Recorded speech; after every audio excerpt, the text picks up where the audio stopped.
What's up, guys? Today I'm going to be working on the Civic back here, but I want to show you how to use these tools that I got.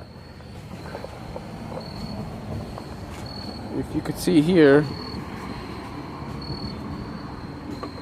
I got some O2 sensor tools.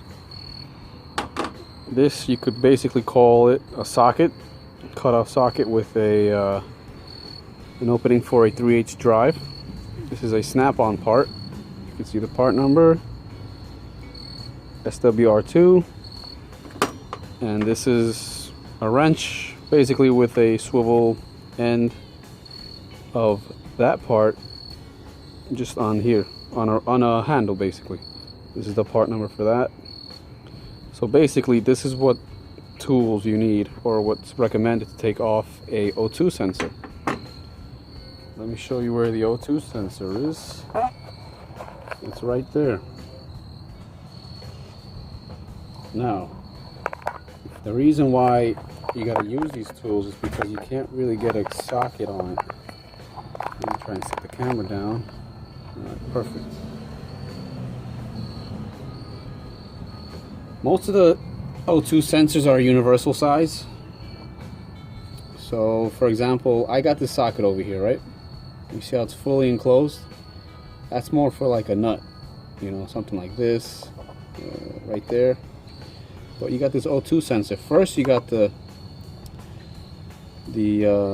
I guess the part where the 7/8, like the teeth over here, the hex side. This is a 12-point. Don't mind that. This is the biggest socket I could find quickly. And then second of all, you got the long extension, or whatever the body of the O2 sensor is. Plus, you got the wire in the way. Try and get that.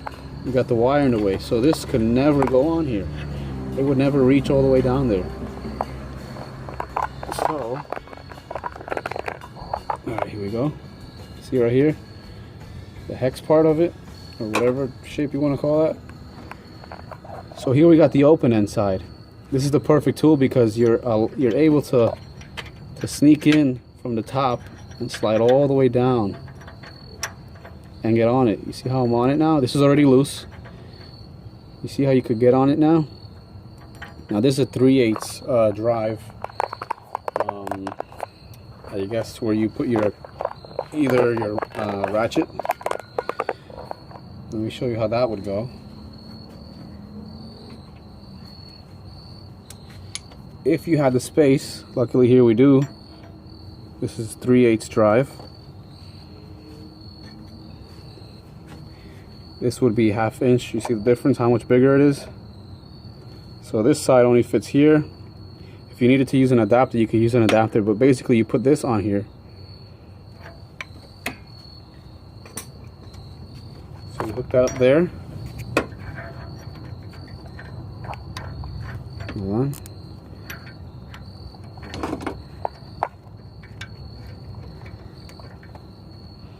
Alright, but you get the point. Basically, you get it in there. Come on, stubborn.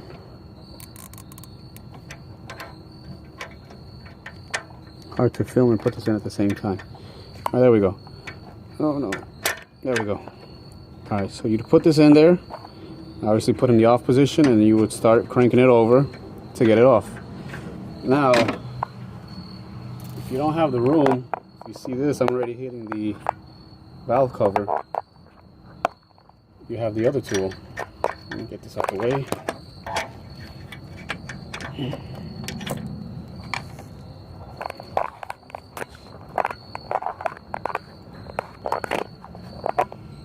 Here you got the other tool with the handle on it. This is the handle one.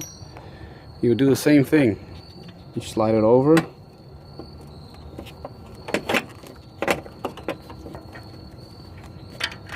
You get it through, and now I'm on it. Now you see how I'm hitting the valve cover? This allows me to get some space and get away from it. And by then I could just turn it. See that? So now I'm going to take this out and show you guys up close. This is already loose, like I said. If you notice, I got the big crack in the exhaust manifold, so I'm going to be changing that.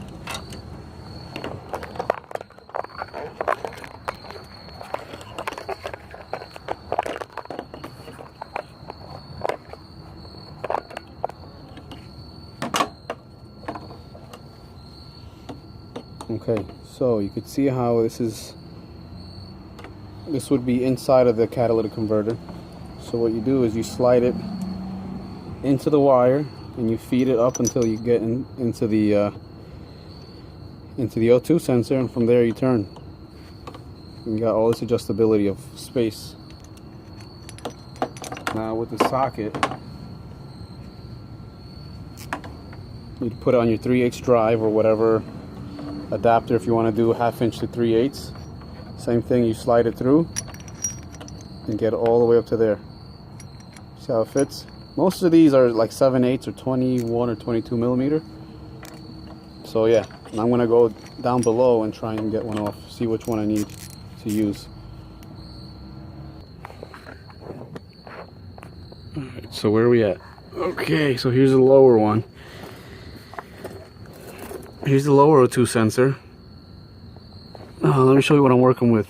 I got this plastic piece here, and I got the oil pan right there. And here is this piece. This is the socket. I'm going to slide it up through the wire and line it up here. Now let's look where I landed. See, I'm already touching the oil pan.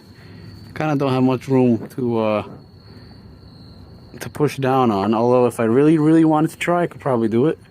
Maybe just swing it up here somewhere and push down, put a pipe on it, but I'm laying underneath the car. If you're gonna do that, please use your safety equipment and some glasses, because you will get rust and dirt in your eye. Trust me, I know. So I decided to use a flexible one. So what I did was I slid it through here. I just loosened it already. Alright, let me try and do this with two hands. If you notice, while it's here, I'm completely avoiding the oil pan, and I got more range of space here instead of just being stuck up on here. So from here, all I did was crack it loose like that, and I got the flexibility of rotating this whichever way I want. Honestly, you can't go wrong with either tool. It's just one you'd have to maybe get an extension or, you know, mess around with it. And this one, you know, you can't go wrong with it either. It just depends on what position you're in, where it is on the car, and things of that nature.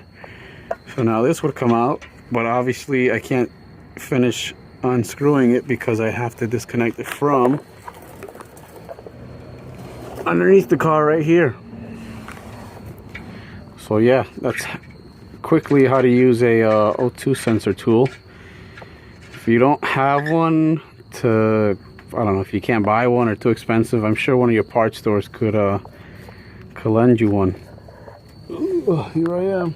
Alright guys, thanks. Hope this helps.